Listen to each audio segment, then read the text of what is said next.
वाले हैं, वक्त हो चुका है मारू राजस्थान का। मैं हूं आपके साथ श्रुति श्रीवास्तव और सबसे पहले बात प्रतापगढ़ के छोटी सादड़ी से बड़ी खबर की, जहां पर स्कूली मतलब निजी बस में ज्वेलरी की लूट की वारदात को अंजाम दिया गया है। प्रतापगढ़ से जयपुर जा रही थी ये निजी बस, जिस समय ये लूट की वारदात को अंजाम दिया गया, यानी कि एक प्राइवेट बस में लुटेरों ने ज्वेलरी लूटी है। प्रतापगढ़ से जयपुर के लिए ये बस जा रही थी, तभी उसमें लूट की वारदात को अंजाम दिया गया है। वीडियो सामने आ चुका है। एक होटल में सराफा व्यापारी के साथ ये लूट की घटना हुई है। प्रतापगढ़ से निजी वाहन से बस का पीछा लुटेरे कर रहे थे। होटल पर चाय पीने के लिए जब बस रुकी तो मौके का फायदा उठाकर ज्वेलरी से भरे बैग पर हाथ साफ कर लिया लुटेरों ने। सूचना पर देर रात होटल पर पुलिस पहुंची। सीसीटीवी में अज्ञात चोरों की तस्वीरें कैद हो चुकी हैं। छोटी सादड़ी थाने में सराफा व्यापारी ने मामला दर्ज करा दिया है।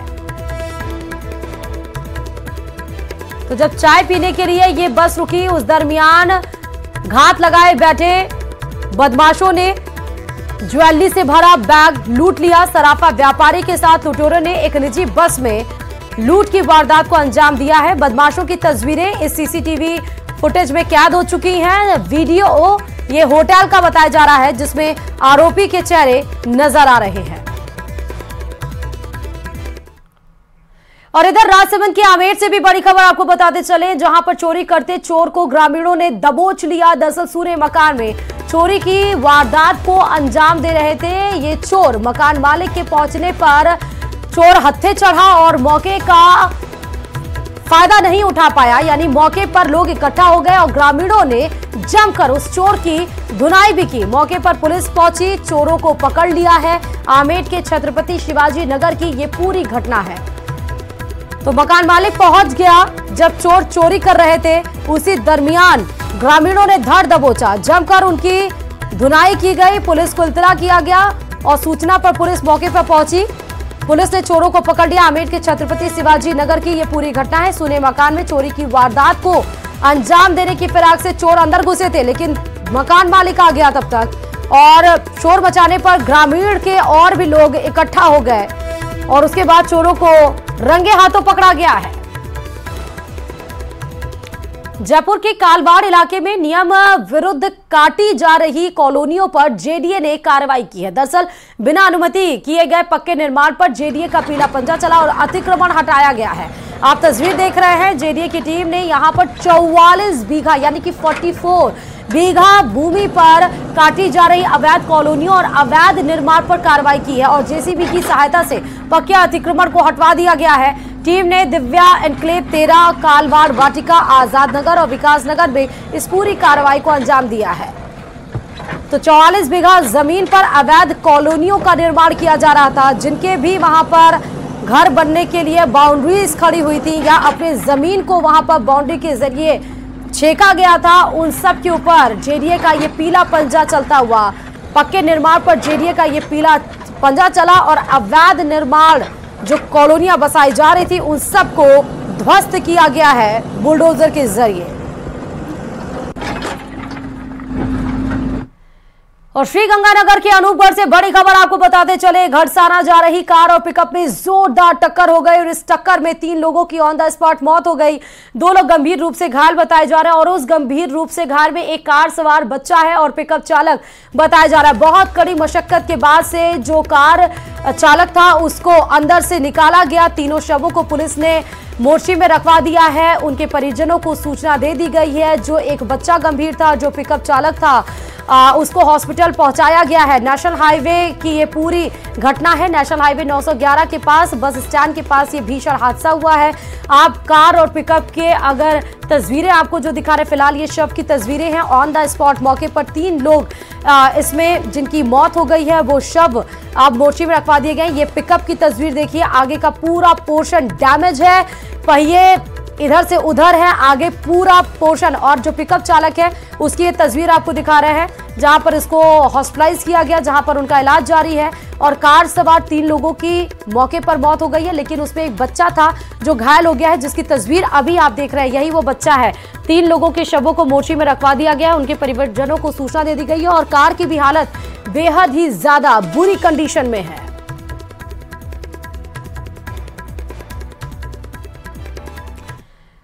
और चलिए बीकानेर से भी बड़ी खबर है, जहां 24 घंटे के बाद भी शव की कोई भी शिनाख्त नहीं हो पाई। दरअसल आईजीएनपी नहर के किनारे एक महिला का शव मिला था और 24 घंटे बीत गए हैं, लेकिन अभी तक वो महिला कौन है इसकी पहचान अभी तक पुलिस नहीं कर पाई है। मृतका के हाथ पर मेहंदी से JS लिखा हुआ है।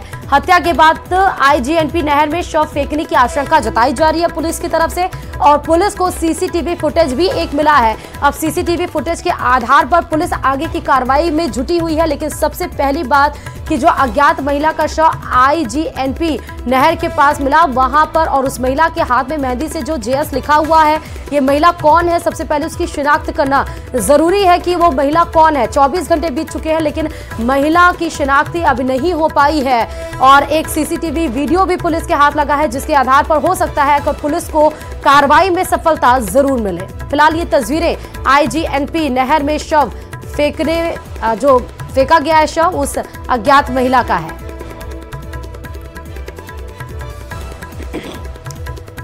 तो बीकानेर से ये बड़ी खबर है, मृतका के हाथ पर मेहंदी से JS लिखा हुआ है।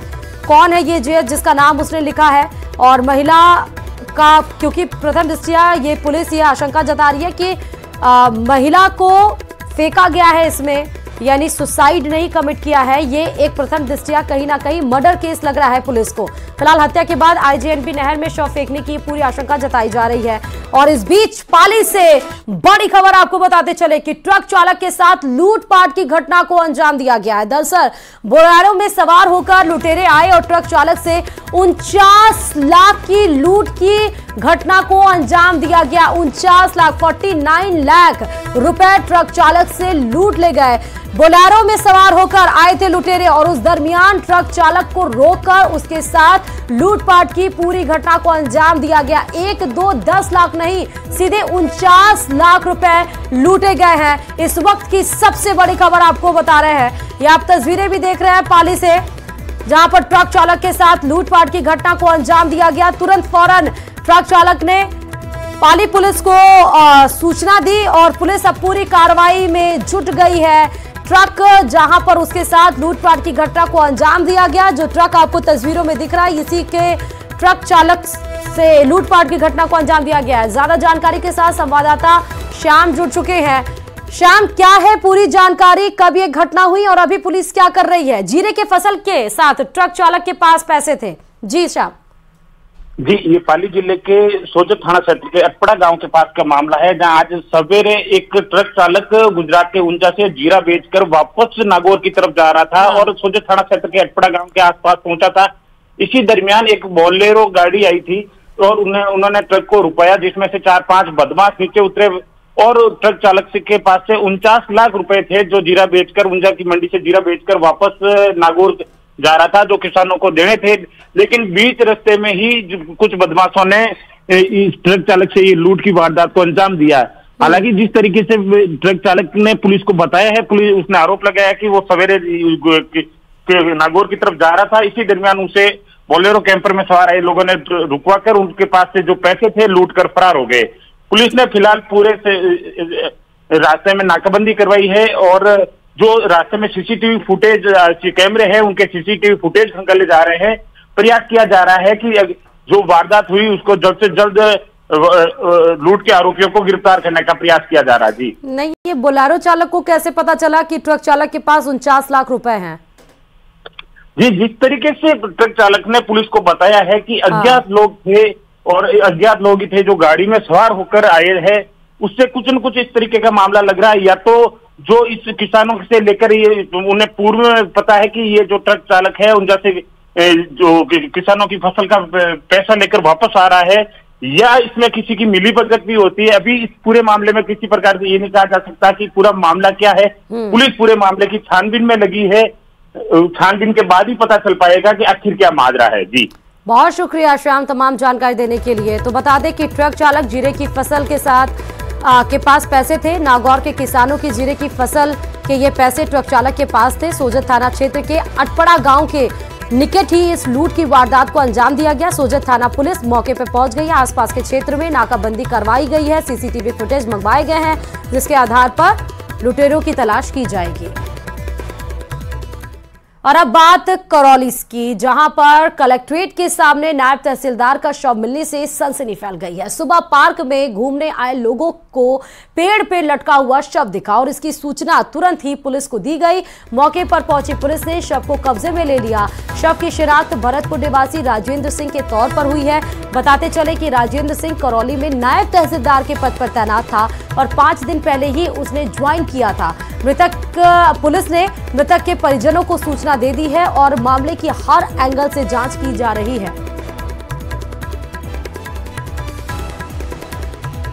सर, अभी हमें सूचना दी, हमारे लाइन के जो मेजर थे उन्होंने कंट्रोल रूम को सूचना दी कि भाई इस प्रकार का कोई आदमी है जो 40 साल के लगभग का है, जो नगर पालिका साइड से पेड़ की तरफ लटका हुआ है, जिसे तुरंत हमारे पुलिस टीम कोतवाली की तरफ से टीम डीएसपी और हम सभी आए। तुरंत इसको देखा, फोटोग्राफी करके इसकी पहचान करने के लिए अभी इसकी शिनाख्त नहीं हो पाई कि कौन है, इस बारे में पता करेंगे कि कौन है। इसके बाद इसकी जो भी कानूनी प्रक्रिया ठीक है।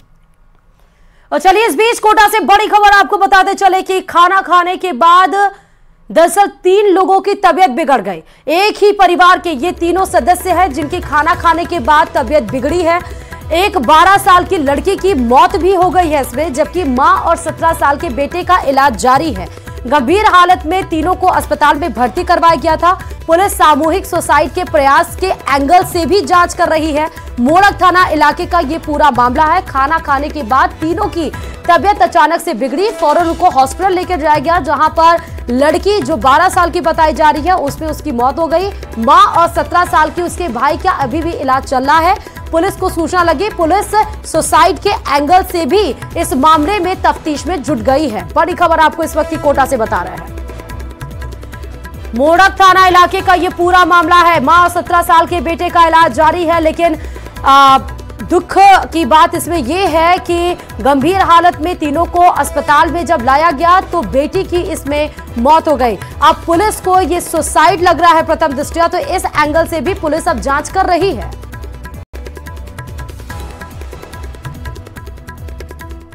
और शाहपुरा कस्बे के राजपुरा पुलिया के पास एक अनियंत्रित ट्रेलर हाईवे कूदकर सर्विस रोड किनारे चाय की थड़ी और विद्युत पोल से जा टकराया है। इस दौरान दुकान के बाहर रखी मूर्तियां समेत अन्य सामान भी ट्रेलर की चपेट में आ गए। गनीमत ये रही कि सुबह जल्दी का समय होने से दुकानें बंद थी। सूचना पर स्थानीय ग्रामीणों की भीड़ एकत्रित हो गई। उन्होंने इसकी जानकारी पुलिस को दी। सूचना पर पहुंची पुलिस ने ट्रेलर चालक को पकड़कर पुलिस थाने ले गई।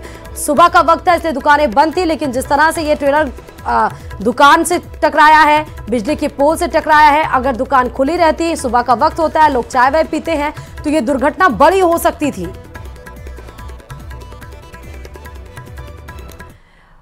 और इस बीच उपचुनाव से बड़ी खबर आपको बताते चलें कि दुर्ग सिंह चौहान बीजेपी में शामिल हो गए हैं। कांग्रेस के बड़े कद्दावर नेता दुर्ग सिंह चौहान अब बीजेपी में शामिल हुए हैं। मुख्यमंत्री भजन लाल शर्मा की इसमें बड़ी रणनीतिक जीत बताई जा रही है। दरअसल देर रात दुर्ग सिंह चौहान बीजेपी में शामिल हुए। खींवसर के सैकड़ों समर्थक भी उनके साथ बीजेपी का दामन थामे हैं। मदन राठौर जो कि प्रदेश अध्यक्ष बीजेपी के, उन्होंने दुपट्टा पहनाकर बीजेपी का शामिल कराया है। मुख्यमंत्री और दुर्ग सिंह के बीच कई दौर की मुलाकात हुई, बातचीत हुई और कांग्रेस से ये भी बताते चले कि नाराज चल रहे थे दुर्ग सिंह चौहान। वो बता रहे थे कि वो कांग्रेस से टिकट मांग रहे थे, लेकिन उनको टिकट नहीं मिला, इसीलिए अब उन्होंने कांग्रेस का दामन तो छोड़ बीजेपी की सदस्यता ग्रहण कर ली। पहले बीएसपी और निर्दलीय भी लड़ चुके हैं ये चुनाव और अब कांग्रेस के बाद से अब बीजेपी में शामिल हो चुके। ना सिर्फ अकेले बल्कि सैकड़ों लोग और उनके साथ शामिल हुए और अब इसमें खींवसर की लड़ाई बहुत ही ज्यादा दिलचस्प हो चुकी है, क्योंकि ये त्रिकोणीय मुकाबला हो चुका है। नागौर के खींवसर वैसे तो गढ़ आरएलपी का हनुमान बेनीवाल का माना जाता है, लेकिन एक तरफ यहाँ पर बीजेपी, कांग्रेस और आरएलपी तीनों कैंडिडेट्स हैं और इसमें एक बड़ा झटका कांग्रेस को जरूर लगा है।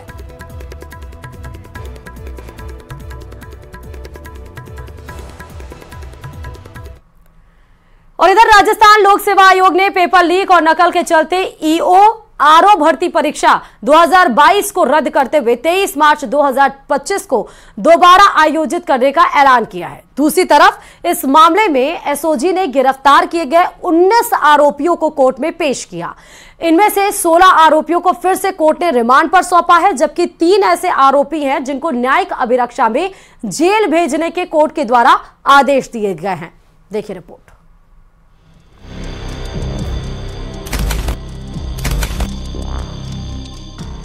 आरओईओ भर्ती परीक्षा रद्द, फिर होगा एग्जाम। आरपीएससी ने माना एग्जाम में हुई नकल। एसओजी की रिपोर्ट के बाद आयोग का फैसला। राजस्थान लोक सेवा आयोग ने ईओआरओ 2022 परीक्षा को रद्द कर दिया है।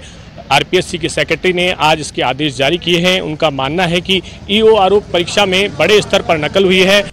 एसओजी की जांच रिपोर्ट के बाद ही सही राजस्थान लोक सेवा आयोग ने 14 मई 2023 को 111 पदों पर आयोजित राजस्व अधिकारी ग्रेड 2 और अधिशासी अधिकारी वर्ग 4 भर्ती परीक्षा 2024 को रद्द कर दिया है। राजस्थान लोक सेवा आयोग के मुताबिक इन पदों पर दोबारा एग्जाम कराए जाएंगे। आरओईओ भर्ती परीक्षा में फर्जीवाड़े को लेकर एसओजी 17 आरोपियों को गिरफ्तार कर चुकी है। आरपीएससी के मुताबिक एसओजी की जांच में ये बात सामने आई। परीक्षा में पेपर लीक और ब्लूटूथ से नकल के सबूत मिले थे, जिसके बाद जांच एजेंसियों की रिपोर्ट में तथ्यों के आधार पर परीक्षा को रद्द कर दिया गया है। बीकानेर सहित अलग अलग स्थानों पर ब्लूटूथ से जो है नकल के मुकदमे दर्ज किए गए थे, जिसके बाद सत्यापन में भी इस मामले को रखा गया। आरपीएससी ने कई जो है अभ्यर्थियों के दस्तावेज चेक किए और इस मामले को लेकर एसओजी को है इस मामले की जानकारी दी गई। उनकी जानकारी के बाद जो है मुकदमे दर्ज होने के बाद अभ्यर्थियों से भी पूछताछ की तो सामने आया कि बड़े स्तर पर इसमें नकल की गई है। और 14 मई 2023 को 111 पदों के लिए आरओईओ की भर्ती परीक्षा में 1,96,483 अभ्यर्थी शामिल हुए थे। पात्रता जांच और दस्तावेज सत्यापन के लिए जारी लिस्ट में कुल 311 अभ्यर्थी शामिल थे।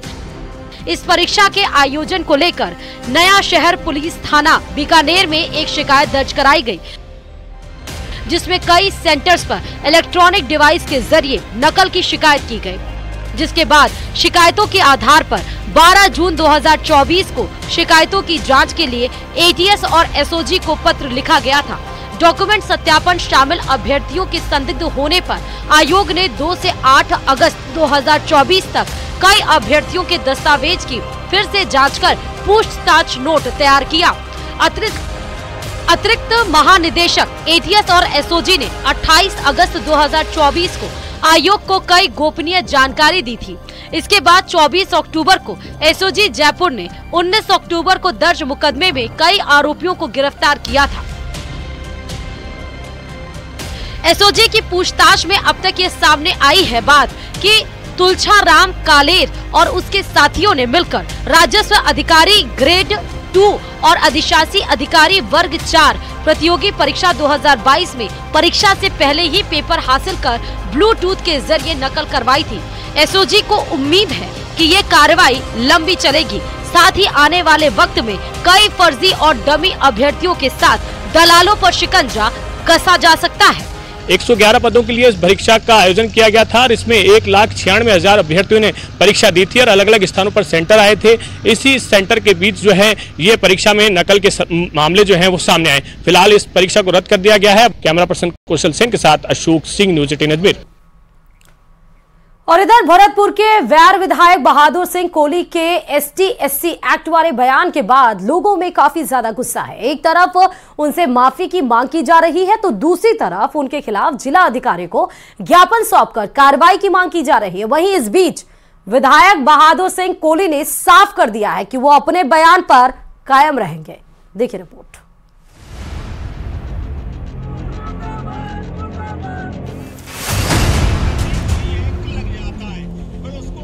सबसे ज्यादा झूठे केस होते हैं 3 एक्ट के, तो इनमें भी ध्यान देने की आवश्यकता है।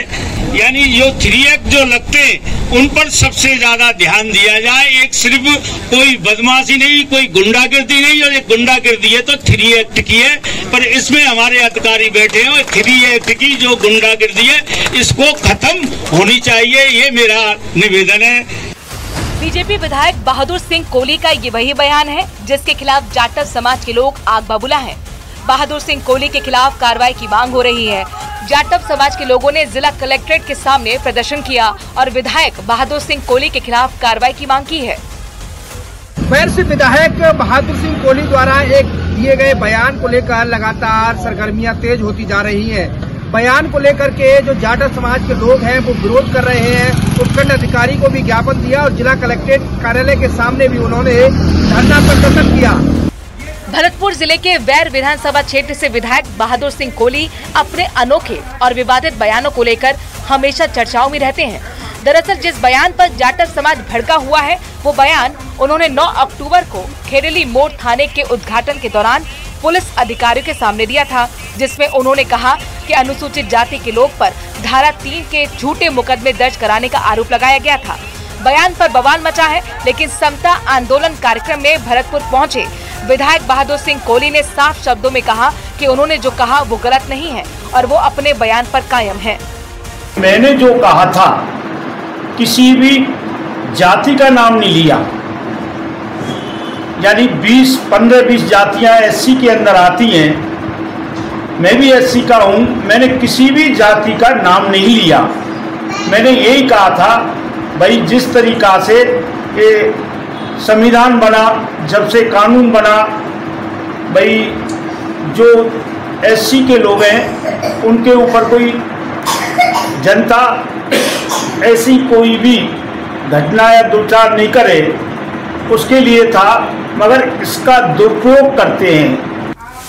उनका बयान लगातार तूल पकड़ रहा है, लेकिन सबसे बड़ी बात यह है कि समता आंदोलन के दौरान ब्राह्मण समाज के लोगों ने उनके बयान की प्रशंसा की और समर्थन भी किया।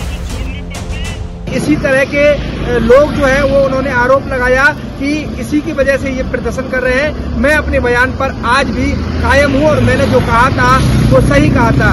यानी कि एक पक्ष उनका समर्थन कर रहा है तो दूसरा पक्ष विरोध कर रहा है और लगातार मामला विवादित बना हुआ है। दीपक पुरी, न्यूज़ 18, भरतपुर। और इस बीच जयपुर से बड़ी खबर ये आ रही है कि रेजिडेंट डॉक्टर्स की मांगों को लेकर आज बैठक होनी है। एसएमएस मेडिकल कॉलेज में इंटरनल कमेटी की आज बैठक होगी, जहां पर चिकित्सा शिक्षा सचिव की अध्यक्षता में ये बैठक आयोजित की जा रही है। दरअसल इस बैठक में अतिरिक्त महाधिवक्ता, निदेशक जन स्वास्थ्य, एसएमएस मेडिकल कॉलेज प्रिंसिपल, जाड के अध्यक्ष और प्रतिनिधि शामिल होंगे।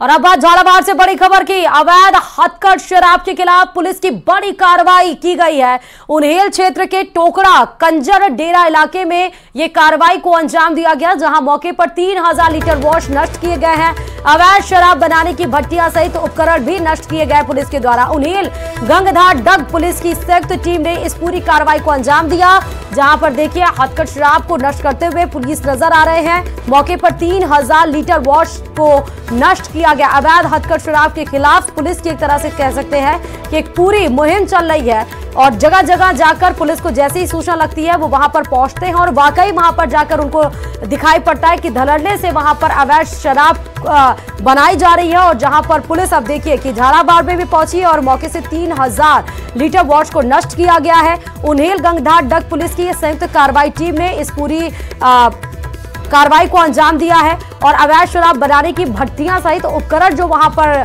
पाए गए हैं उनको भी नष्ट किया गया है पुलिस के द्वारा। और राजस्थान में 7 सीटों पर होने जा रहे उपचुनाव के लिए 94 उम्मीदवारों के आए हैं अभी तक 118 आवेदन। 28 अक्टूबर को अब आवेदनों को छांटने का काम किया जाएगा, यानी वेरिफिकेशन किया जाएगा। नॉमिनेशन की डेट निकल चुकी है, 25 अक्टूबर लास्ट डेट थी नॉमिनेशन की और 7 सीटों पर उपचुनाव होना है 13 नवंबर को। 94 उम्मीदवारों के 118 आवेदन आए हैं। अब जो आवेदन आए हैं उनको वेरीफाई किया जाएगा। 30 अक्टूबर तक नाम वापस लेने का मौका है। दौसा सीट पर 21 उम्मीदवारों की तरफ से 24 नामांकन किए गए हैं। झुंझुनू सीट पर 14 उम्मीदवारों की तरफ से 21 नॉमिनेशन किए गए हैं। खिमसर सीट जहां पर दिलचस्प लड़ाई है वहां पर 15 उम्मीदवारों के 18 नामांकन भरे गए हैं।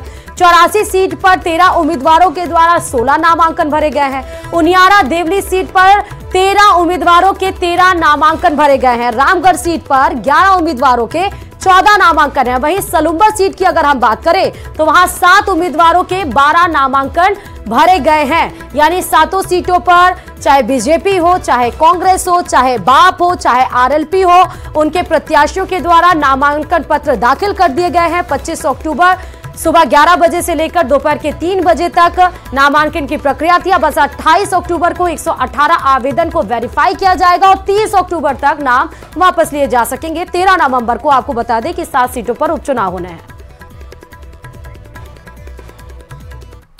और यहां रुकते हैं छोटे से ब्रेक के लिए, जल्द वापस लौटेंगे। देखते रहिए न्यूज़ 18 राजस्थान।